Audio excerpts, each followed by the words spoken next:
ప్రేమించాలి. ముందు నేను వాడిని ప్రేమిస్తున్నా, ఇవన్నీ మానుకోవాలి. దేవుని ప్రేమిస్తే ఏముంది? ఆశీర్వాదం ఉంది. ప్రేమించకపోతే శాపం ఉంది. యవనస్తురాలు గ్రహించాల్సిన సంగతి.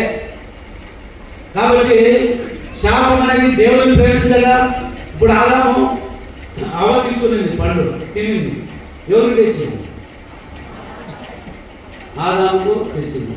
ఆదాముకు ఇది తింటే శాపగ్రస్తురాలను తెలుసా తెలియదా?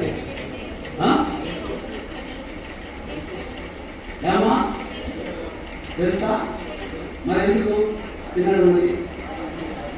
ఒక స్త్రీని ప్రేమించి దేవుని దూరపరిచినందుకు వచ్చింది శాపం. కాబట్టి శాపాలన్నింటినీ దేవుడు తిరిగి సమకూర్చి ఆయన యోగానికి వచ్చి మన శాపాన్ని తీసుకున్నాడు, మన రోగాన్ని తీసుకున్నాడు, మన దోషాన్ని తీసుకున్నాడు. ఆయన మన సమానమైన శిక్ష తీసుకొని ఆయన మీకు ఆత్మ సంబంధమైన ప్రతి ఆశీర్వాదం దేవుడు